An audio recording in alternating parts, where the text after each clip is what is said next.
All right. So, like we did say we are going to do, it's Wednesday for us now, and we are going to do an about character for Sebastian Farfell, a character that was created by a good friend of mine before he left the campaign and then did whatever he was doing at the time. But now he's an NPC and he is the boy. Good boy. um Yeah, so I guess I should do start off with a description of our boy. Um, Sebastian is a roughly 16 or so year old young boy who drapes himself in very fine clothing as he is or at least was raised as a noble in the Castle Canehurst. And because of his upbringing, to clarify, he got kidnapped as a young boy and was forced to live in Canehurst Castle by the Vilebloods that kidnapped him. He didn't know this, but all he knew is that he hates them.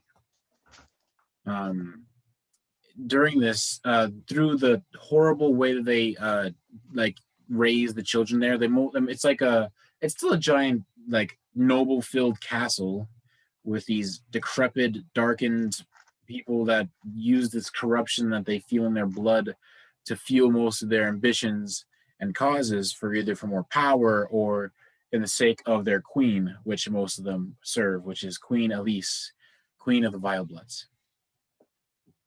Um, and young Sebastian was bullied and tormented by the other boys and girls of the Canehurst Castle.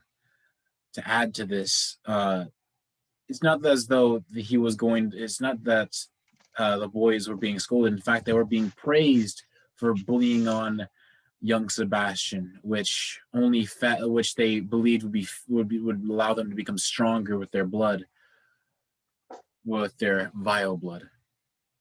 But Sebastian, being the very kind-hearted boy that he is, kept being reserved and controlled until one day where I think after his uh,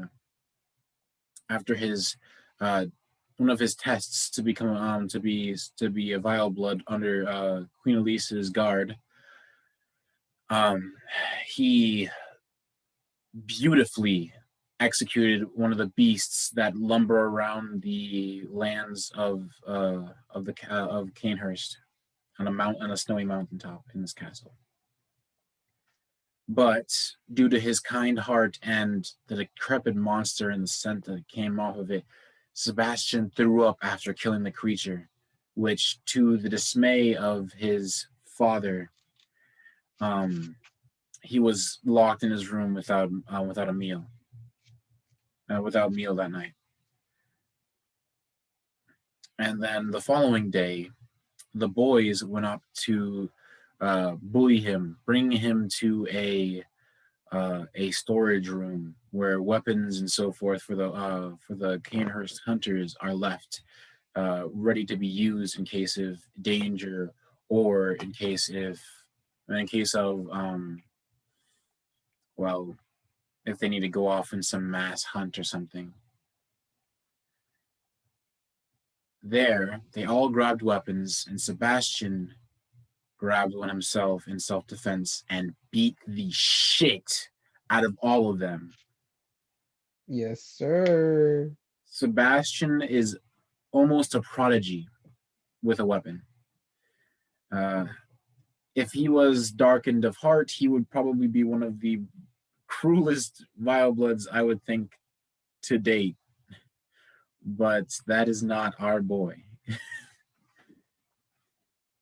And so, um, Sebastian was sent messages from what seemed to be a stranger, who he soon learned to be his father during several days after his test. Uh, he was being sent messages via a small brown sparrow bird, and He was then during a couple of days of either psychological torture or the watchings of hunters being dragged into this decrepit, stone cold place.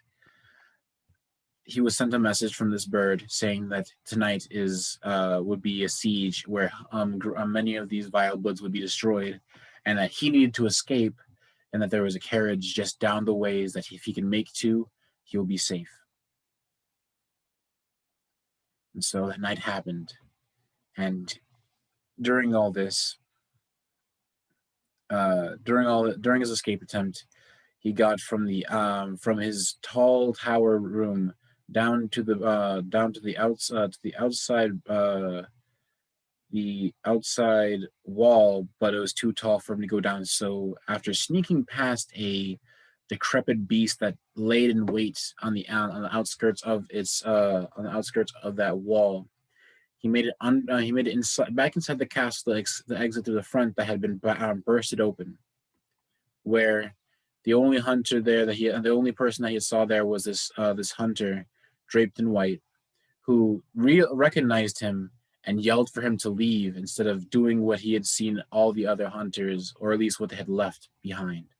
And he ran down the ways before hearing a horrible howling, a cold wind, and just this deep scream before he made it to a carriage, which the carriage rider described, I'm not described, but explained that his father in detail, uh, who he then realized was who possibly could have been that same person that told him to leave.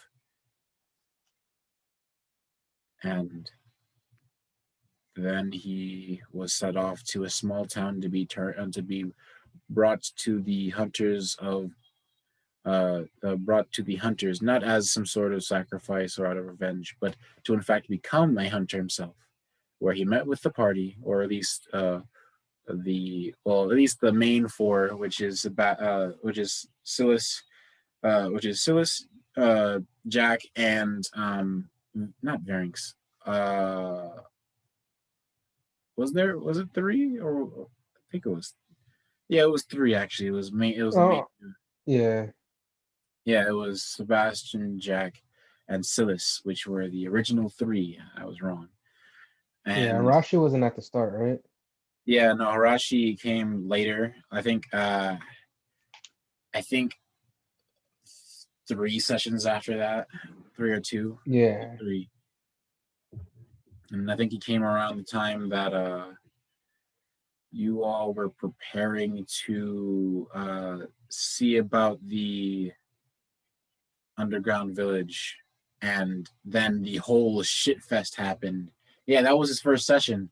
The whole shit Hmm. fest in the underground village was his first session, which he did very well for his first session. And that dude rolled an 18 on a stealth roll with chain armor. Literally chain armor, bro. The only reason he had advantage, no, he had advantage that he had advantage. He would have had disadvantage, but it was a flat roll, and he rolled an 18 because it would have been disadvantage, and because of his the cloak he had bought that same session, it gave him advantage. Hmm. And so since it counteracted the disadvantage, yeah. Uh, do note, because this is something I want to personally change, is that I'm not going to have uh like what is it, double advantage and stuff anymore. If you get the chance that you would have more advantage, I'll just give you a bonus of +3 to whatever you're doing. Oh, okay. And so, say if you get multiple +3s on that advantage, you roll better. You have those +3s or +2s, whatever I choose. I guess I'm probably gonna go with +3s because that sounds cooler. Or Okay. maybe I'll just like guess. Nah, +3s. I was gonna say proficiency, but then that'd be crazy because in high levels you'd be like, advantage and another +5. Varings. Oh, guess I win again. Oh my god. Varings is only gonna get stronger. Hmm. Anyways, um, but yes, Sebastian, this Vile Blood. I guess I should do an overall description of Vile Bloods. Most Vile Bloods have these crimson eyes that are paired with like paler skin. Everything else is just whatever they had beforehand. But you can assume that Sebastian has this nice I think black hair. I said black hair, red eyes, lighter, paler skin than normal, Yeah. and yep, he's just very fine and eloquent. If you've already seen these episodes, you know that he is very careful with his words, even though he's not very good with them or with trying to convince people with things. He's very awkward and He's pretty very. responsible too. He's responsible, yeah. He like he really cares about like his boys. Like he doesn't want his friends to go away. Like these are the only people that like have been nice to him, except for that one guy who he thinks is his dad.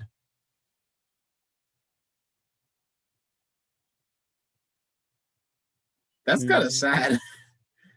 Mm-hmm. Uh, but yeah, that's a bit about Sebastian. I guess we should now go on a bit more about Vile Bloods as I was going a bit on the descriptions.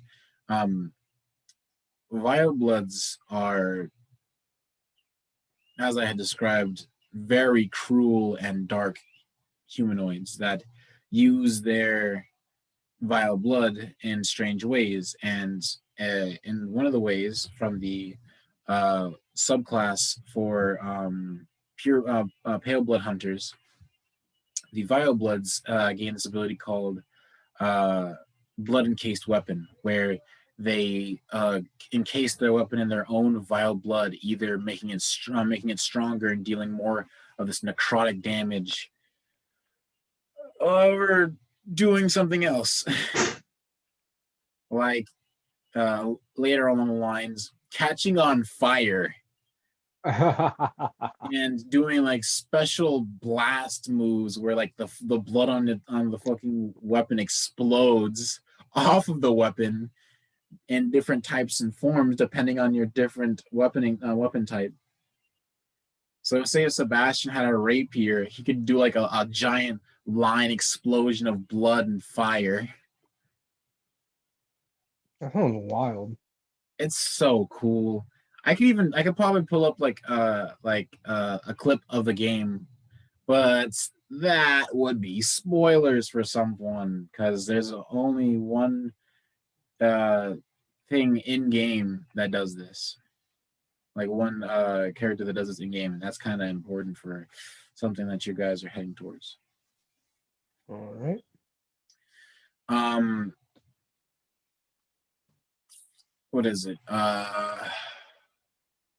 What else about Vile Bloods? Vile Bloods had been you guys. I don't think you guys have really like been around the church a lot, but uh, in the church there are these few known as the executioners, which are a part of the church and are more of like the church's right hand, while the hunters are act as the mainline defense of the city and act as like their main stake name.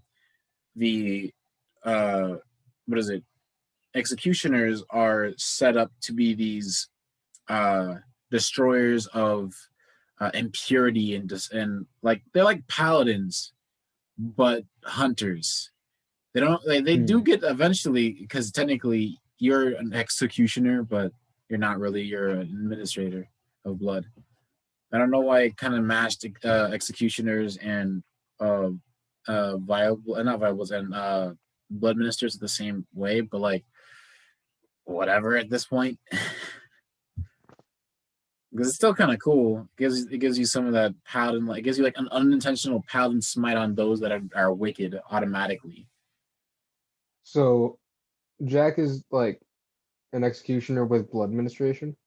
No, you're a blood minister. You would know of executioners, but I as soon as you would take up that rune, I would assume the what is it?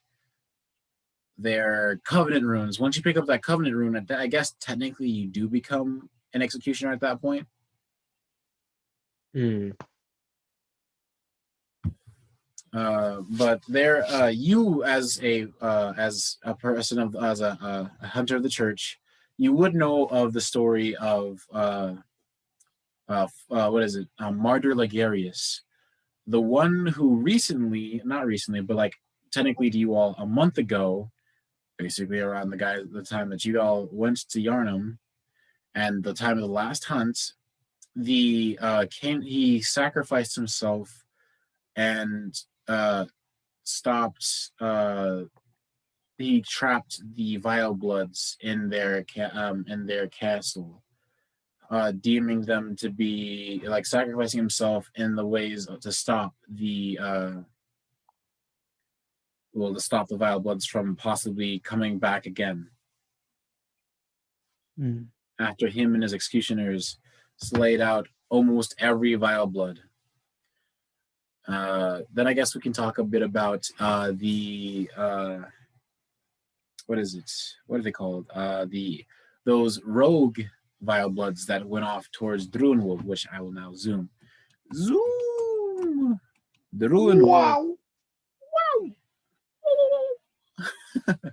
uh, from this one of these mountains, there's supposed to be like one more here, but like from one of these mountains, the Vile Bloods had headed to Druenwolf, in search of a way to use a relic that they had stolen, a book that notes their beliefs of how to create it actually had notes how to create a great one, which they have, you know, he started to use. So the Vile Bloods, and then the Queen uses the book essentially, but they stole it from the Queen. Mm-hmm. And y'all sauced them as they did horrible things like killing tons of people and kidnapping people, and then tricking the Duchess of Druenwolf into trying to birth a great one, which it worked. But But y'all collapsed a building on it, and hopefully it's dead. Because there shit. was that weird magical sound that came out of the building as the building collapsed. So, anyways, so yeah, then y'all went to the abandoned building, the abandoned mansion of, I don't remember the name off the top of my head, which you do learn is what was once the home for one of the Vile Bloods of Canehurst, who became the head of these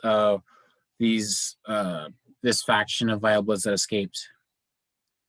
And he took his time and began to make some sort of rite that would turn himself into a great one by sacrificing many lives and turning them into a giant flesh womb to rebirth him as a great one. And then Silas stopped the process by using his digging capabilities to dig into the giant womb and eat the assembling great one before it could be birthed, which he did because it was nothing basically. Because he got in there very quickly, even though the process was pretty fast. Smacking a bunch of cells does make the cells kind of go whoosh. Whoosh. And then he ate the cells. And now that's a problem for Silas, who is now becoming a great one. Or at least changing. I don't know. It seems like he's turning into a great one unless something happens. Damn, yeah. Our party low key just like normal ones, but like with extra steps. Normal ones with extra step. So yeah, after that, you haven't really had much more information about Vile Bloods as you haven't been able to get to Canehurst, and Vile Bloods are kind of gone for now, except for like Silas, not Silas, except for Sebastian, and like That's also that siege on that abandoned building where they were crept up was the only time Sebastian killed an actual person. It was a vile blood though, so he doesn't care. He fucking hates those. Yeah, that nigga just sees vile bloods and he's like, ugh, disgusting, filth, die.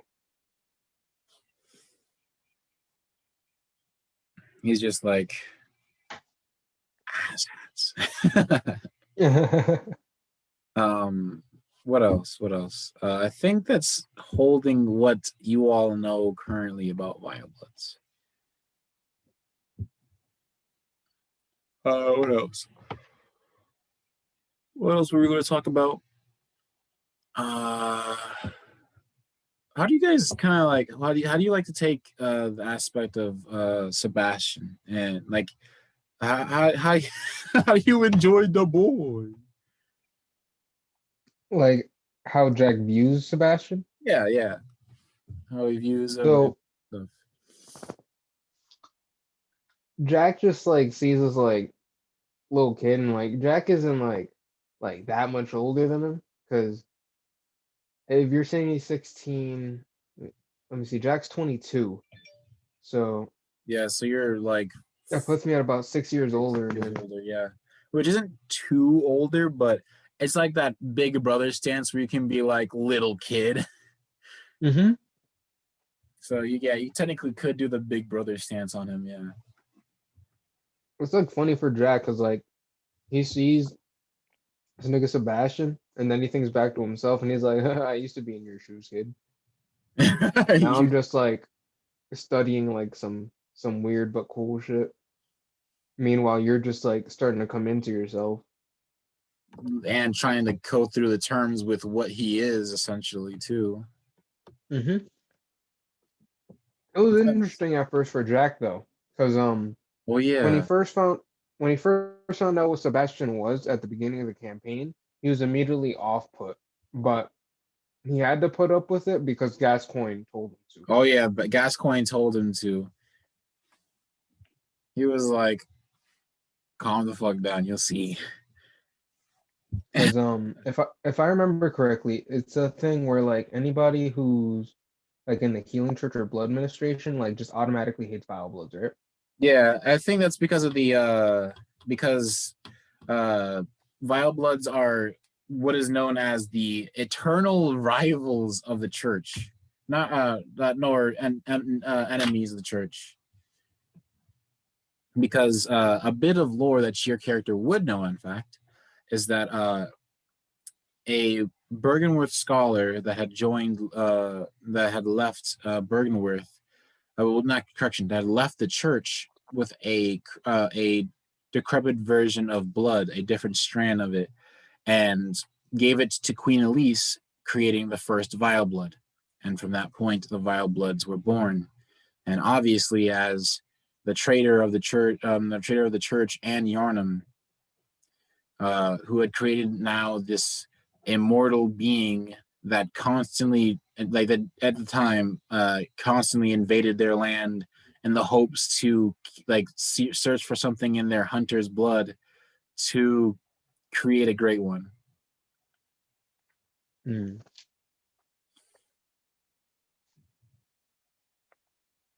Yeah, at first Jack definitely didn't like Sebastian because of what he was, but over time he got to warm up to him, and he was like, "Hey, this kid doesn't really like to bother people. He's not necessarily vicious, unless if it's like against these beasts.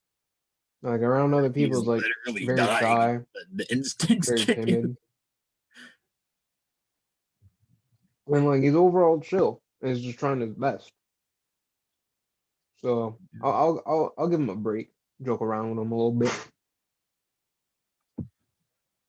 Like I remember when one of our more recent sessions, I think Sebastian was having like an interaction with a woman or a girl or something, and then Jack just started elbowing him like, Oh, it was with "Ooh, what is her name? Amelia. Amelia, the necromancer. mmm." And Sebastian did not get it at first because of how inept he is with talking to people and social cues. Yeah. But he is well with talking in general. He's rather smart. What is it? Jack really admires like how responsible he can be because that allows Jack to be that much more of a goofball since he doesn't have Oh, that's since he so. doesn't have to worry as much about responsibility.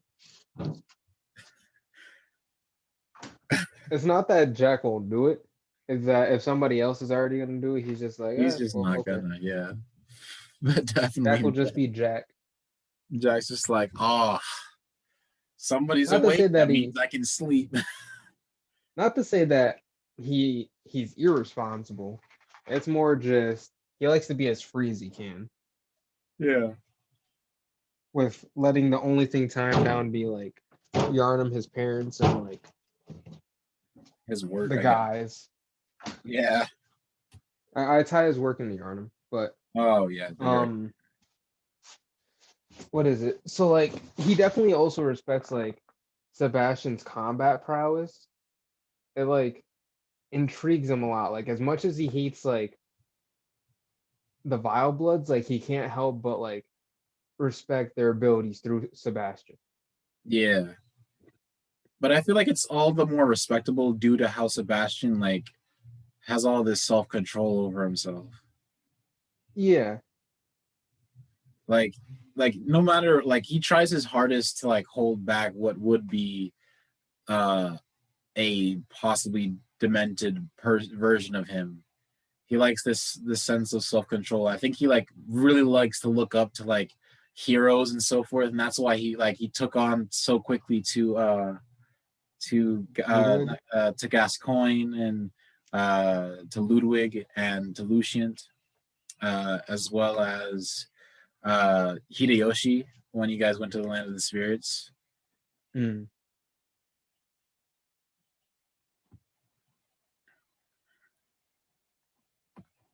I feel like Sebastian just like it's like he's like fascinated with combat, or not like fascinated. He's like very like and like I said, he's like a prodigy for combat, but he still has this part of him that makes him want to stay reserved out of fear of himself and out of respect for whoever he's fighting.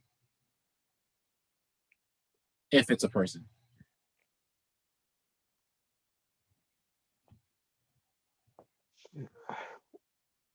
What is it? Sebastian reminds me of that saying. It's like fear the I think it's fear the angry of like a calm man, some shit like that. Yeah, fear like what is it? It was some martial artist and he said like I do not fear the strongest fighter. No, it's like I don't fear the finest martial arts. I fear this I fear the rage of a calm man. Mm-hmm. I think Bruce Lee said that, right? I think it was Bruce Lee. You look that up probably. No, never mind. Uh, I feel like there's so much like lore, like from like Bloodborne that I love to play with. Mm. Like all the stuff, like what would like where the blood came from that you guys are still trying to figure. Like you guys figured that out pretty early due to Silas's actions. uh, but you guys figured out that you kind of don't like at first for a good while you didn't understand why beasts were a thing. Like they weren't like monsters that just kind of rolled out of nowhere. At least it was said that there were monsters that rolled out of nowhere. And sometimes they are monsters that rolled out of nowhere, but they're like mutated monsters or just mutants of some kind. And then over the time, like over a bit of time, you realize that it's like people, like whatever is in the blood is turning people into beasts. Mm. And then like I remember you were like I think you were like fucking freaking out after that revel. I think your character threw up in like a panic thought processing and Mm-hmm. it's actually in the office of the saint. Yeah, I remember now. Yeah, y'all, you were like playing your character great. Then I need to give you more. I need to give you like five more inspiration off of that because I forgot to give you more off of that. Because that was some good role. Whoa. Yeah. Revelations. Yeah. Uh, what else? I feel like Sebastian has not is like he's probably would have read about the world, but due to his actions, like the priorities of the Vile Bloods and of the church, and the church is more free flowing and allows a lot more activities to be done for the hunters themselves, unless there's something that needs to be done, or if you're of great importance, like you all became because of us ate a god. Man, I'm not gonna lie, like it's so easy to bring up like Yardum into these things and like people of importance because Silas ate a fucking god. Because that's such a huge thing. Dude, like I still find it crazy. To be honest, I wasn't planning on like making him roll a Constitution saving throw, but then I was like, no, I just bought this book. I'm gonna say this is gonna be something out of the box. Mm,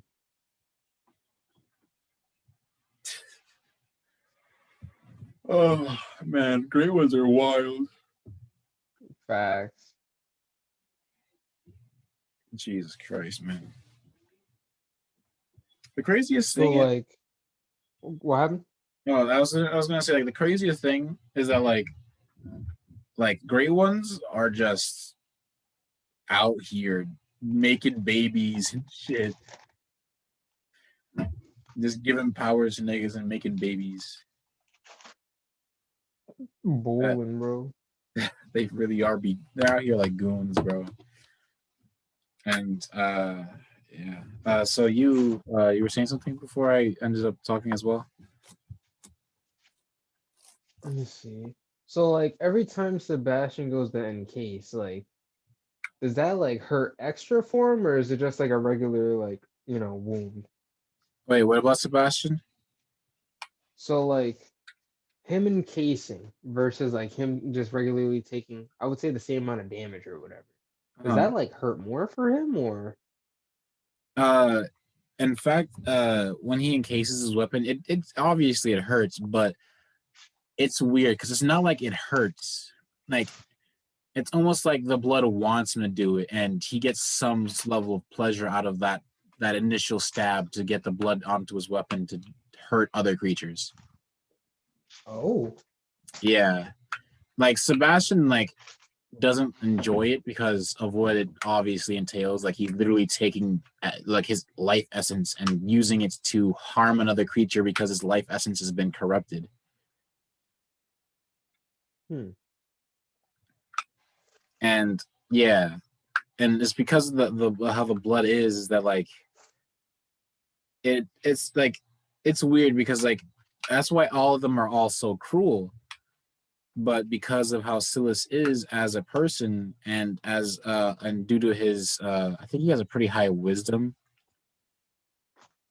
even though he's such a small boy. He has like a +2 in wisdom, I think. uh Hey. yeah, he's wise for a young kid, dude. Like he obviously could tell just like this is bad, but what can I do? I'm not gonna try to remove it because one, it's like one of my main ways of helping my friends, and two, it's just really, really powerful, and it helps me in general, like get to my goals. It's like a means to an end kind of thing with him. Gotcha.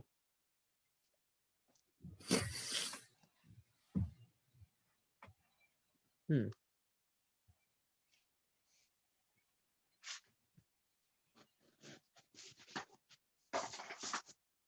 Damn, I wonder how that's gonna like be like further on in the campaign because like obviously he's gonna get like access to newer vile blood abilities, but Yeah, like it seems like the further you go, the more vicious they get.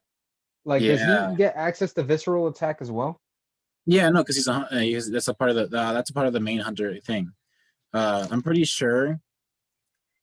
Uh, I personally would say this: if he were to blood encase, then like blood encase on his hand, like stab his hand to himself and pull out that blood ichor and just stab into that creature while doing that. This is like bonus action, do blood encase weapon. Then what is it? Fucking thing. He could like he would be able to deal that additional D10 alongside the damage he does.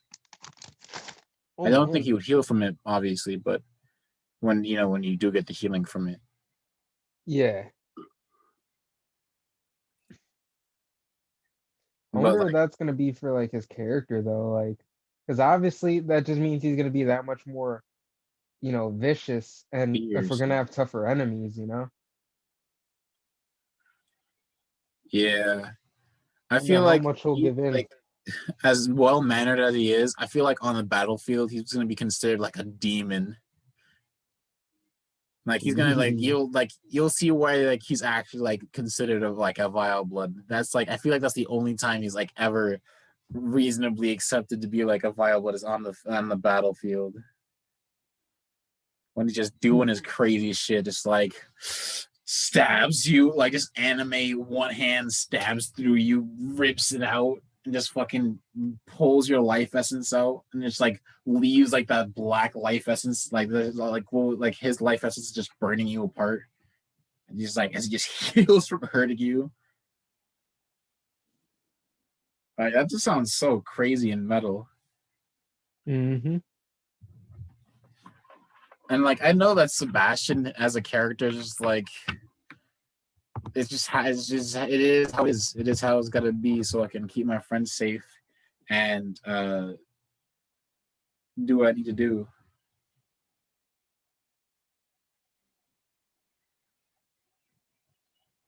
Hmm. Yeah, but um what is it? I will not lie. I'm very proud of how I'm building Sebastian. And I feel like if my if Kyle was here, he probably wouldn't have built Sebastian this way. Welcome Alex, welcome. Yeah, sorry, yo. It got so busy. Oh But really? yeah, they got terribly busy. I even like turned off the call and everything. I was like, I couldn't even get to my phone. Shit. But I'm here. Sorry for the delay.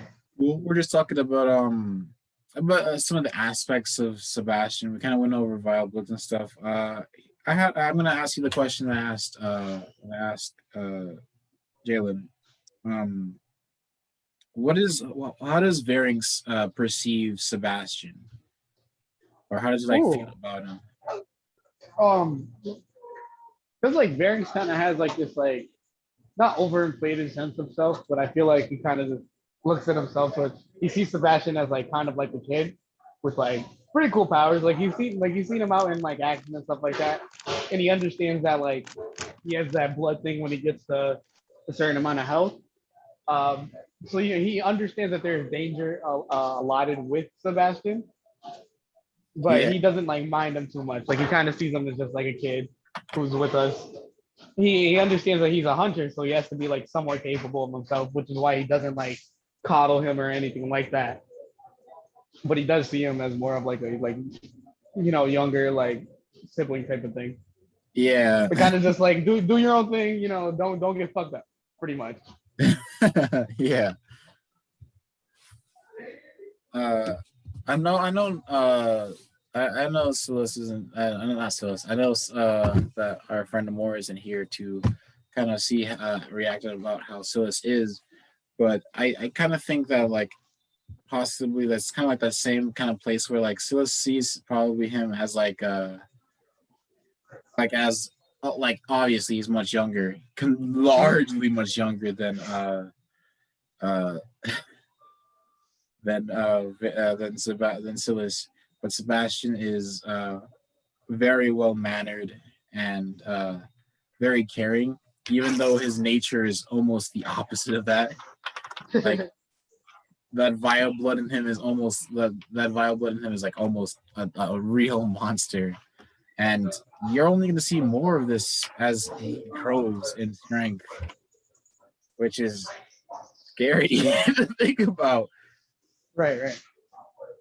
Um, It's crazy because Sebastian kind of has like this like not background or but like kind of sort of like he's pulling back or like holding back, and I kind of like that about him because like it shows that there's more to his character than just what is on the outside. yeah, he's not this weird, well-mannered kid with crazy blood powers. Nah, he's probably holding back something very powerful, or maybe he's just holding back urges or something that would be normal in the case of most vile bloods. Man, all y'all niggas holding back, yo. I remember when fucking Silas was like, "Yeah, I won't do anything new." Yeah, no. Yeah. Vaderings, yo. There's an ability I know that he has that he's couple abilities I know that he has that he's been holding out on. Yeah, he Yeah, hasn't used a single spell slot yet. No, he's used one, I think. I've used a few. I've used like invisibility and stuff like that. I've played around a little bit with those. No, I mean Silas, because he doesn't have a lot of spell slots as a wizard, as a warlock. But like a lot of his spells end up being very powerful. That's mostly how how warlocks are. Like he has probably some very useful like controlling spells or combat manipulation spells, or just straight up very powerful combat spells. But a lot of it is more control, and like warlocks can be just absolute nightmares if you have a good one that knows what he's doing with good like items. Right. And I'm not gonna lie, if anything, what is it? Silas would possibly be like insanely powerful because when he actually uses spells with spell slots, he gets charges on his rune, or like he gets charges for his rune, filling it with magic. And so the more magic he casts, the more magic he can cast because he's picking up that residual magic that would have been wasted essentially when casting a spell. Yeah, that's So fucking essentially, he can burn those charges that he's been keeping to cast more spells when he runs out of spells. He actually goes about using spells. Yo, bro, I heard you like spells, so we have spells for your spells, so that we can cast more spells. Literally, actually, that's literally the meme. It's literally the 2001 meme. Was it 2001? I think it was 2000 or 2001. It's pretty old. Pretty. And like it's just scary. Like Silas has like a very powerful, and then oh yeah, and he has fucking counterspell without having counterspell. Wait, what? As a part of his feature of his for his what is it, his mark gift from his spell. Alex just drew part of his mark is that he can consume spells as well. So like say if a spell is targeting someone, he can as an action go to consume that spell, which gives him charges, I believe. That's crazy. So essentially, if someone else casts a spell, he gets charges to cast a spell himself, which means he can cast more spells. Silas, man. Silas is insane, but I mean, he just doesn't do it. I don't think he realizes how powerful like warlocks can really be if you have the right invocations and so forth. What the fuck? We haven't. We haven't really like needed it, but like during that dragon fight, that would have helped. During that dragon, well, I'm gonna be real. He doesn't have like, what is it? Like dragons don't cast magic when they're when they're shooting fire from their mouth. Yeah. But he would have been able to been like spell. It's almost like getting sorcery points for casting spells instead of just having a flat pool of sorcery points. So technically, that sounds kind of crazy, but technically, if he also had sorcery points and casted a spell, he would also get charges for his mark, which would allow him to cast spells, which in this case would not generate, thing, but it would allow him to save a lot of spell slots as a wizard, and also if he was subclassing as a warlock, he would get like he would be juggling so many spells and getting so many spells out. It would just be ridiculous with this subclass. But he has to start going into that kind of combo with spells and spell slots and okay. Yeah, I was about to ask, like, what would be the like requirements for him? Because I know like you can get busted, but like how busted can? How busted? So he could burn sorcery points to cast multiple spells. So say he was gonna like, all right, I'm gonna use my warlock spell slot and my sorcery points to cast 2 of these spells at once. Cast 2 of those spells at once, giving it 2 times the charge he would have he casted in. Then he would be able to, if he had like another, like he had like a magical item that allows him to cast another spell that turn, he'd be able to use his mark to cast a spell, and that's only using whatever spell slot that's only using one whatever level spell slot he just used, which, mind you, could be twice as large as the spell that he just casted because of the dual spell. His mark can do some crazy stuff. Yeah, but pretty much doubles the stuff to like make it work more. Like he would need like another thing to cast another spell. Cool. That was cool. Yeah, but that's in the case if he wants to pull out the sorcery bit. But then that means he needs to figure out who the hell his pops is, because he doesn't know who his pops is. I left that ambiguous as shit because that could lead to him doing whatever he wants. Like he could have like a pretty crazy pops or something. That's why he's not here or something.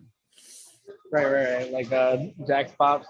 Yeah, and there's also another thing as well. He could like make himself into an artificial sorcerer, because there's a few processes that could happen, but he would have to, 1, learn about them, 2, go through the process of doing it, and 3, do it. Right. Because I have a subclass for sorcerers that gives you this like makes you an artificial sorcerer, but but you get benefits from other sorcerers. Like you literally like, throw like this magical lasso that attaches to them, and to be more exact, attaches to their spells, and you get benefits you get their spells, their entire spell list. Their entire spell list? Yep. But again, you'd have to have spell slots to do so. But you can use sorcery points to steal their spell slots. And then also, like, you can use it because he's still a warlock. He could counter spell, yoink spell, get charges, steal spell slot with sorcery points, cast spell from their spell slot, from their repertoire spells, get charge. Next time it's his turn again. Like this is, I guess it would be like technically this is like his first turn is attach, steal, cast, get charges. What is it? Then counter spell on this is off of his turn. Counter spell, get charges. His turn with use charges, cast big spell from their spell list with his charges. Right.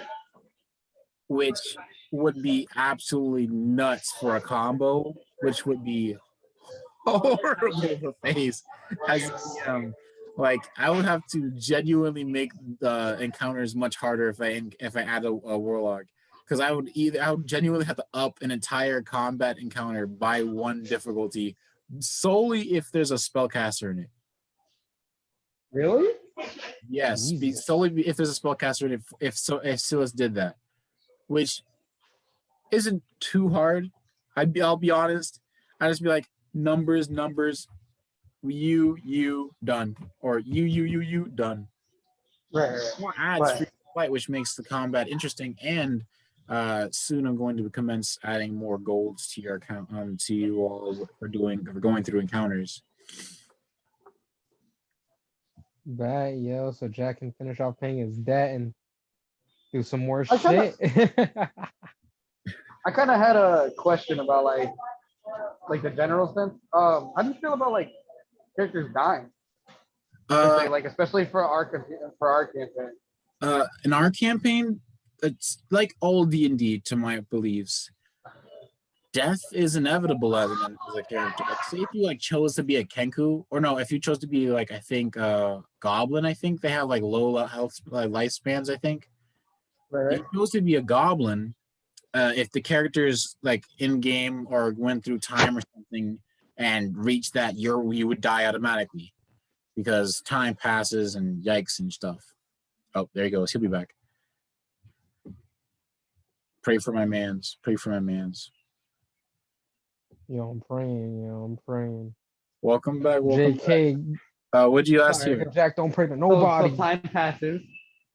So like yeah, say time passes and your character dies because of some magic spell that moves time forward. You just make a new character. It's not like you're kicked out of the game. D&D is meant for people to die in it because, like all good stories, they come to an end. Right. But I have a thing I want to do. Like, say if I end up accidentally team wiping the entire team or something, Right.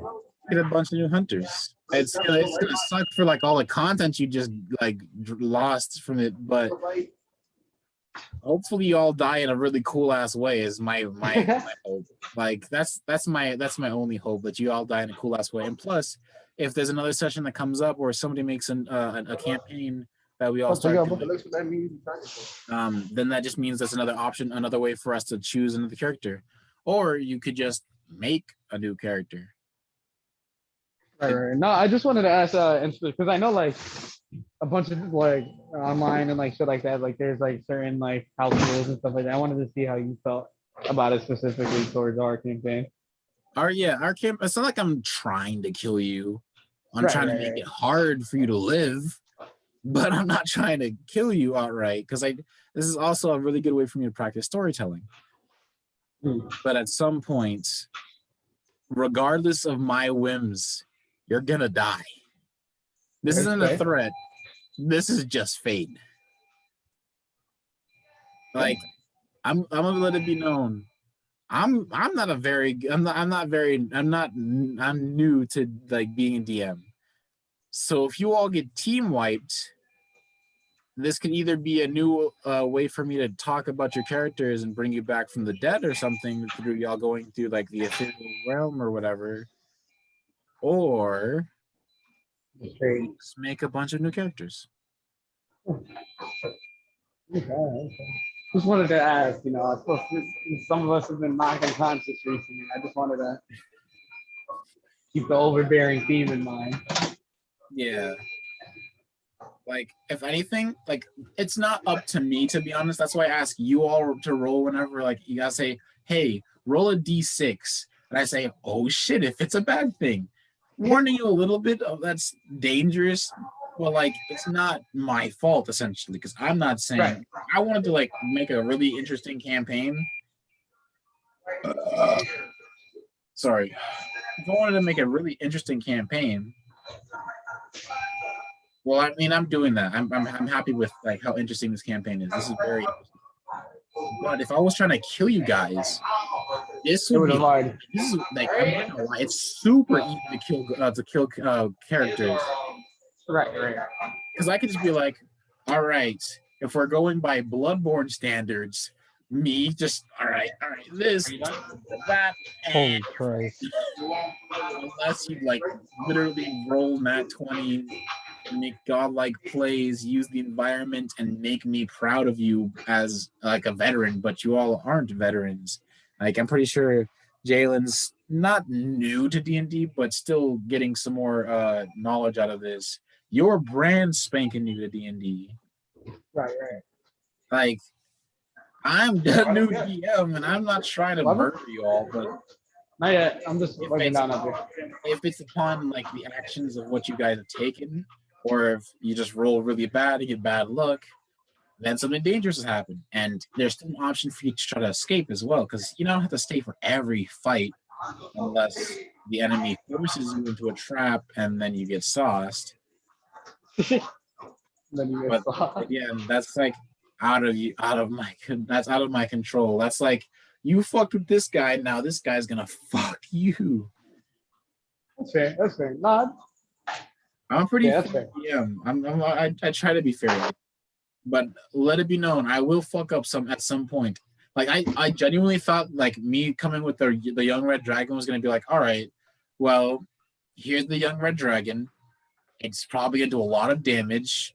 It's rather young, as the name implies, but it's still very much a dragon. You guys can run. Sebastian, Jack, fuck you, nigga. You all somehow killing at me. Oh, well, all right. Fair, fair. But yeah.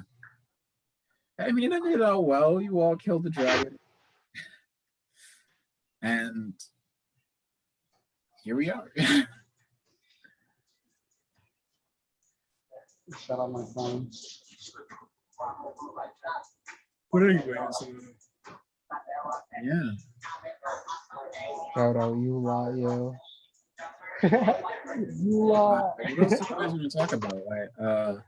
Because if anything, we could stop it here and then record another thing for just talking about like what you guys have gone through. we could do that. We could also talk about like I guess more about like character relationships, not only with like Sebastian, but like how our characters perceive the other characters in the party, or maybe like some of the major characters. Yeah. Yeah. I also intend to make more major like other videos like this for major characters as well, like in the sense of like say Hideyoshi or like the group of I didn't give them names, but like the group of say Pippin, Wendell, Janetta Ball, and why am I forgetting a name? Nani Monai. Nani Mona. Bro, I fleshed her out. How did I forget her? Oh man, I feel bad.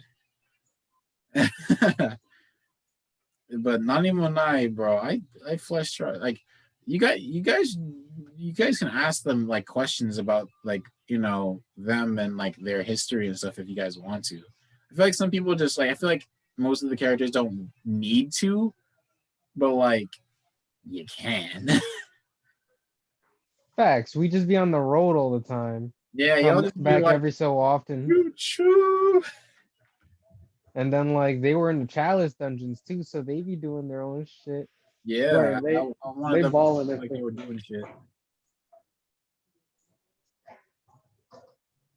I had a question. Wasn't there a time frame associated with this mission? Yes.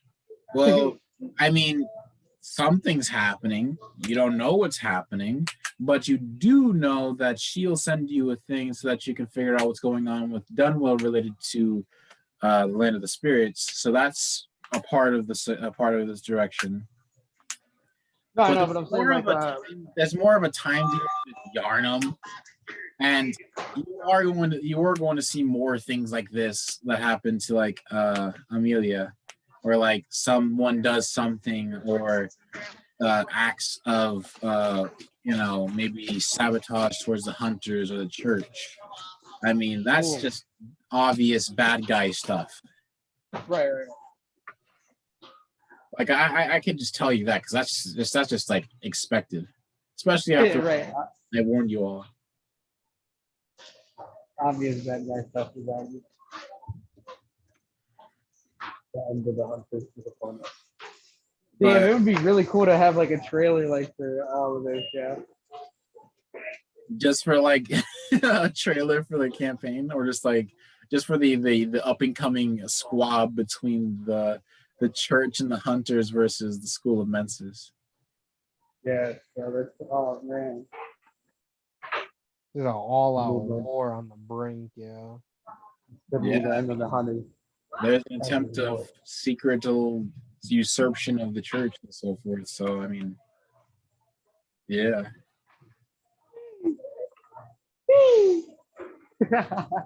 Dang, yo. Like I could just imagine a montage of like her characters, Just like doing each with something or their going through some experience or maybe going through the nightmare or meeting with like the head of the mensis or trying to like fight your way through the school that they have built under that where the village once was. bro, like I can picture like the four of us, right? And then like our respective musics, we're just walking up, getting ready for war. Tell me what do you see when you You look look into into my my because eyes? what is the deep inside? And then just cuts to just like the our paths may diverge. And then what did I say it was Sebastian's? Was it There Will Be There Blood? will I think it was There Will Be Blood. I know it's from Smash. Oh, it's I Bloody think it Tears. had a yeah. Yeah. Yeah, that sounds do do do do do do do do do do do do do. And then Silas, oh man, like and then Varings. What did I say was Varings? Oh, His was from a video game as well. it It was was like something like really peppy. yeah, it was something very on brand for Varings. Very, very, yeah. Dang. Oh snap. I feel like it was a game that had to do with driving, but I feel like I'm also way off. Like you said with dragons. No, driving. Shit, where's my phone? I don't Because know to be why, fair, I but don't think I've ever played the game. Let me just do a quick little look see at history. like I can imagine the trailer and it's like Jalen with Ryzen like going off. It's Silas like stabbing himself and then stabbing something. It's Yeah, I just mean letting loose like Sebastian stabbing himself and then stabbing something. Silas just like using gourds and then Barrett is just in the background playing the harmonica. and just like energy just booms into them or whatever.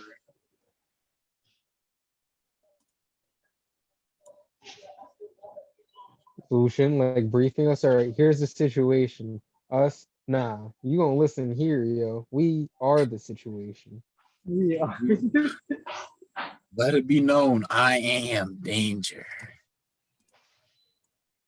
Danger might be my middle name. It's not my Oh, it was last No one. More Heroes, Killer Be Killed. Yeah. Oh my god, bro. Yo, it was Destroy Resort.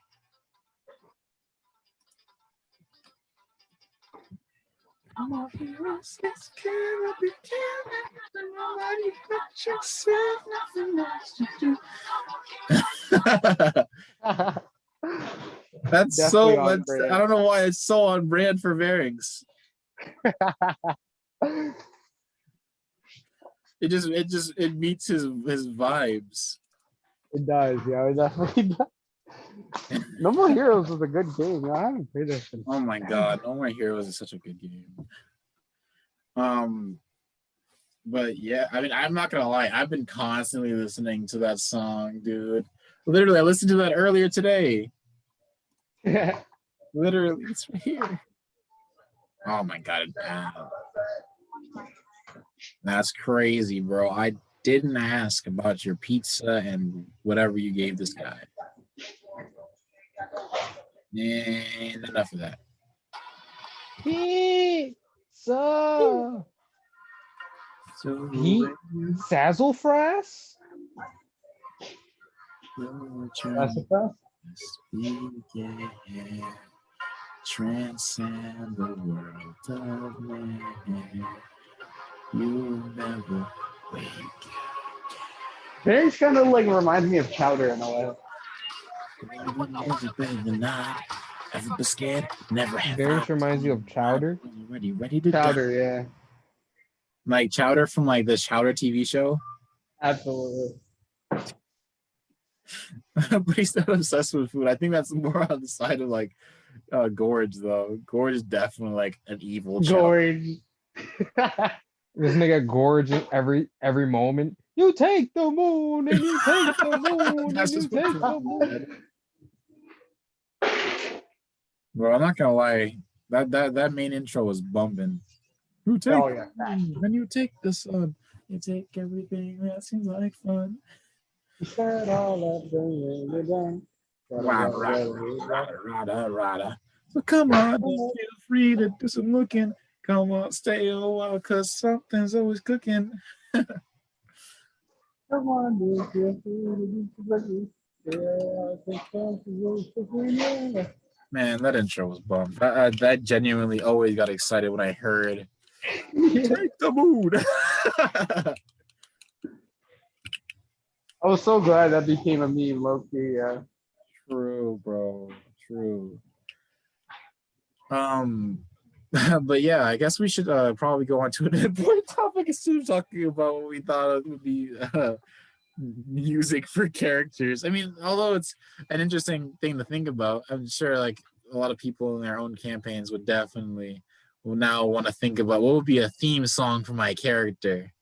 I mean, I'm sure that that's probably a normal thing occasionally to think about for your character because like you just think of some cool combat music, just like yeah, yeah. Facts. Well, I feel like we should probably go on about like what would how everyone feels about Varynx. Ooh. That's How fair. everyone feels about bearings. Ooh, Yeah. You start. You start. very interesting. Me start. Okay. Mm-mm. So when it comes to Varings, Jack kind of sees him as the new guy. So he's just like, yeah, I'll crack on him a little bit. You know, I usually crack on everybody, but a little extra. I want to see what this dude is made of. He got this like little harmonica. So, you know, dude obviously know how to play something. Let's see how effective it is. And he likes how cynical Varys can be. He finds pleasure in that Yeah. because it shows like how carefree he can be, and Jack can appreciate that, especially in like the nature of like the world our characters live in. Like Yeah. to Jack, it's important to like have that or like something near that. So like for Varys to be like full of it, he can really like respect him. Yeah.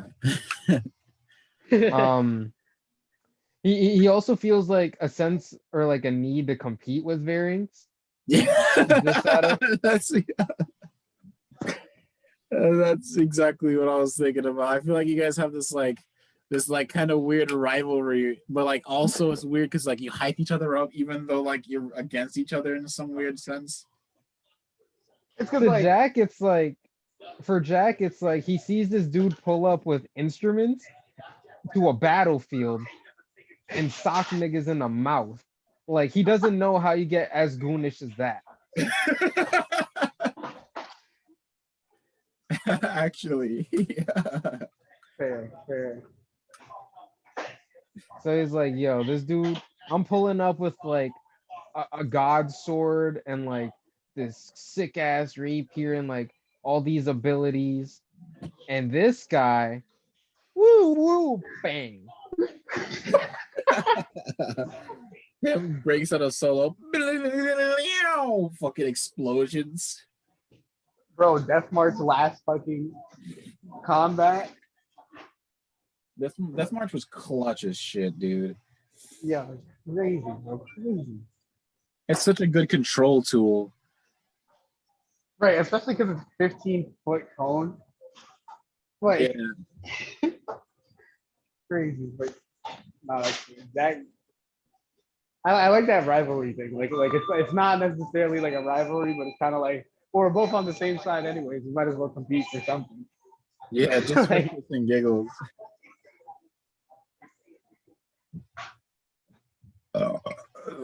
I just love like the way that you guys do it. It's just like I like you just like I stare at Scylla, like I stare at Varynx, and I'm just like and as a DM I just like started laughing. It's like then I just describe it a little bit more. Just give him like a raised eyes. You give him like a crazy eye or something. And then like the best part is that whenever like it's the best part whenever like one of you is like right like when your initiatives are right next to each other, we're just like boom look. It's so funny.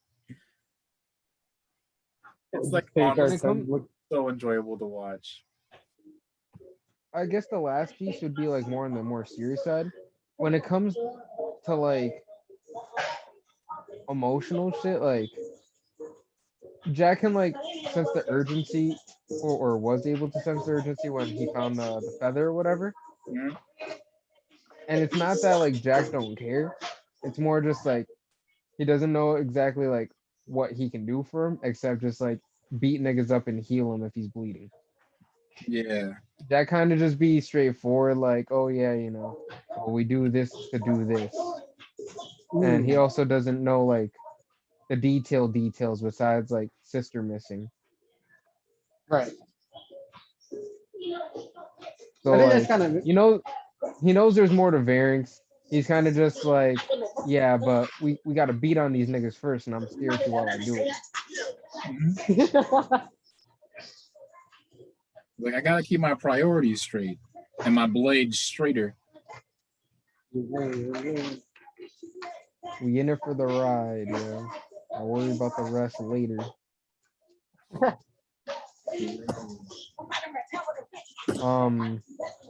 How does Sebastian look at Varynx?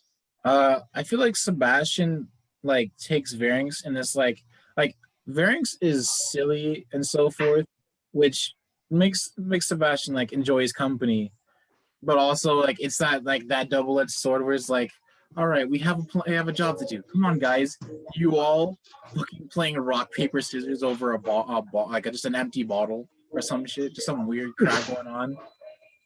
And he's just like, why? Him, I want it. Jack, I want it. Tie. And eventually, still. So like, what is this? So Sebastian kind of sees Varynx as like As both like, but there's a little bit more to it because like he knows that like he can tell like loss or kind of like sadness, like this, especially a person who doesn't even have fucking parents, essentially. right. And he knows what it's like to not have somebody or to wish for somebody to be there. You could tell that you want someone, and what seems like well, he didn't obviously, he wasn't He's there. about to. Like he tells that like you want somebody to be there, but he can't do much about it. He cares, he wants to help, and he will help because you're his friend. Another aspect of you as well is that like you're like from like the standpoint of your like subclass, your magic and like your bardic inspiration and how you like inspire people is like through kind of like a militaristic, but because of your art, your artistic style, it's like this kind of like almost uh this goofy but serious kind of tone, which is strange, but it works. It's like Yeah, like I feel like general that's really good at partying, but also really good at like being a warrior. right. Like I feel like a lot of like Varynx's like anger and everything is geared towards like the combat portion. So like it really helps like to be like yelling and like stuff like that. Like that, I feel like that's where like it really shines out. Whereas like tries to keep mild mannered outside of that. Yeah. Or goofy but mild mannered at least. Yeah, but I think Sebastian is it's not like he was like he didn't like you before or something, but like he is like very he's gotten used to you now and he is much more comfortable with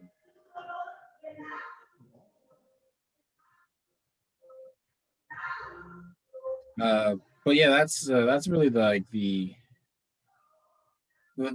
premise or perception.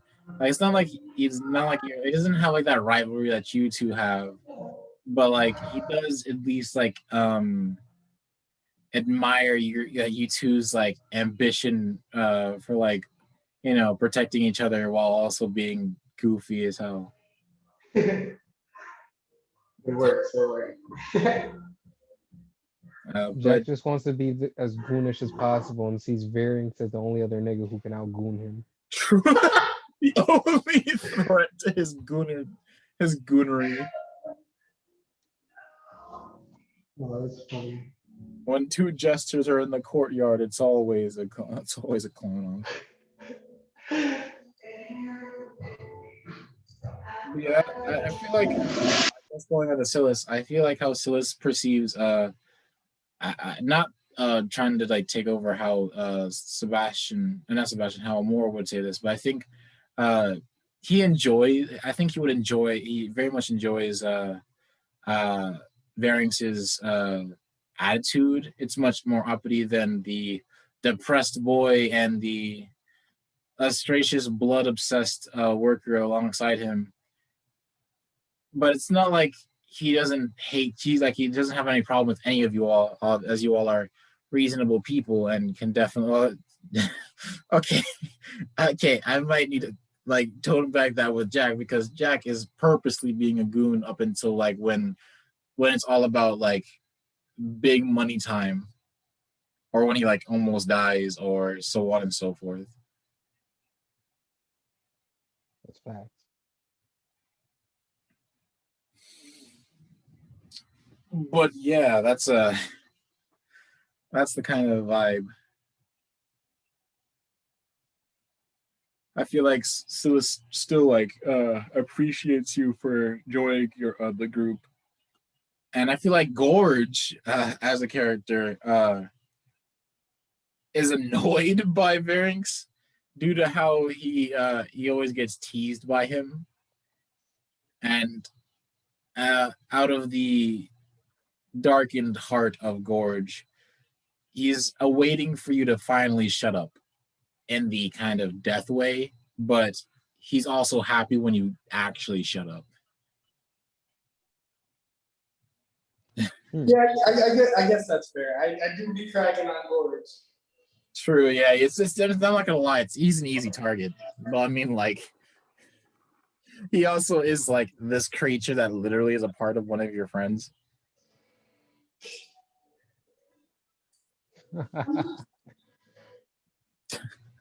What do you mean, yo? Gorge is our friend too.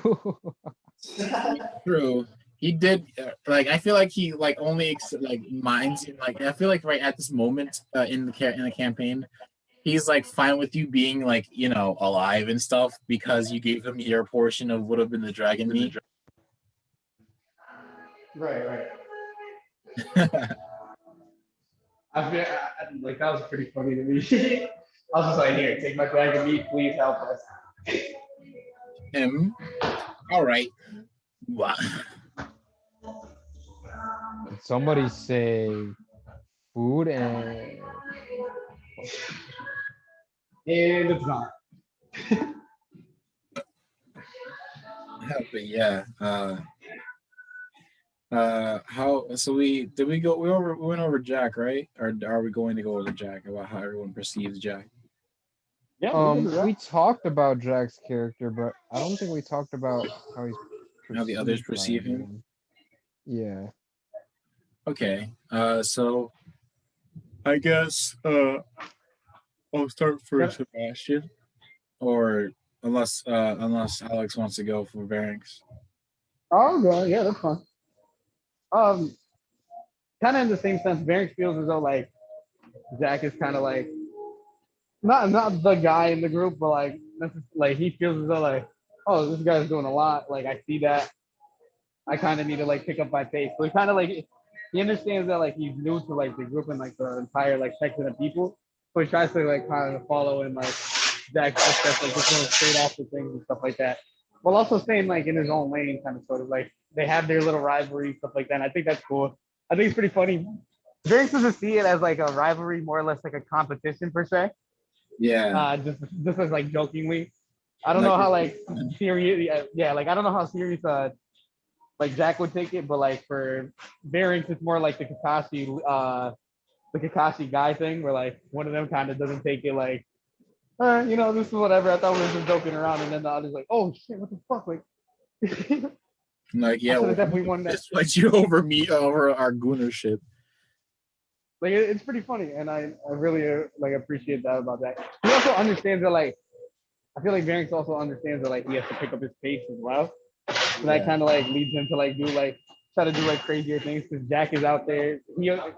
But also like Silas, like he sees what both of them like do and stuff like that, and it kind of makes him want to like do more, especially seeing as though like these guys are like his friends. Like now that they know about like his sister and everything and stuff like that, he's told them about it. He sees them all as like friends. More or less Jack per se, because Jack has had like a lot of conversations with Variance and stuff like that at this point. Mm-hmm. So like Variance kind of sees like Jack as like a closer friend, definitely into the same competition as Jack is. But he sees him as kind of like the bar, like where the bar lies per se. Mm-hmm. Like as soon as I touch this pinnacle, like I'll be good. I'll be set. Like we'll get shit done. All right. I feel like the way that Sebastian perceives Jack is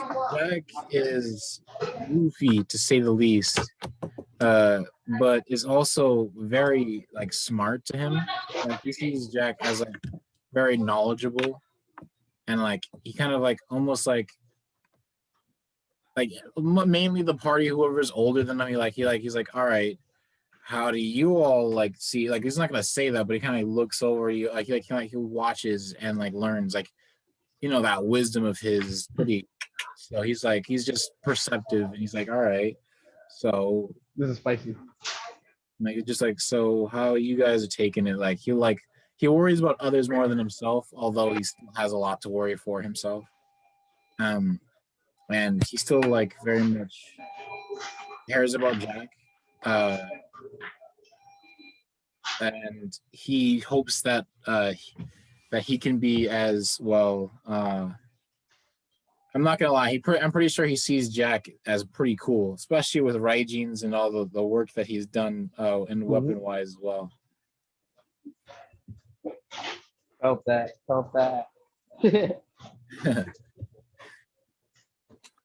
And I guess in the case of Silas, I think. Pardon me a moment. Let me just give us a pause. All right. So I think the way that Silas perceives Jack, like very close, like he hasn't really had a lot of close friends, especially because he's a drow, and how like he was treated as he was, you know, at the time of his memory, treated. But Jack didn't worry about him as a drow, mainly because I'm pretty sure Jack has seen quite a few bit of drow at this point, especially being in Yarnum, the land of healing blood that almost everyone comes to. But like he just doesn't like. I feel like because of that like nonchalant and very loosey how I feel I do kind of vibe, like it makes Silas at ease, and it's probably very funny to him whenever he does. He's kind of like the audience for Jack's shenanigans. And I'm sure that he very much enjoys Jack's company due to that.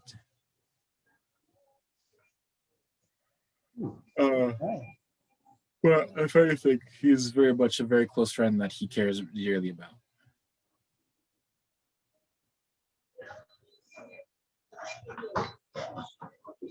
But if anything, I think this might do it for this video. We're gonna probably like post this, or if you guys want to, whenever you guys are free someday, maybe some other day, maybe next week, we could talk about like either another character, like one of the other characters that you guys haven't actually like like you guys wanted to let me know about, or we could just talk about like essentially what more or less what Alex missed in the sense of what has happened before Varing showed up. Right. So if anything, I'm gonna stop the recording. Thank you for viewing, like, sharing, whatever. Feature us high and make note of all this stuff. Future me, 'cause I'm probably gonna need this. Do it up, do it up, do it up. Yeah. All right, bye.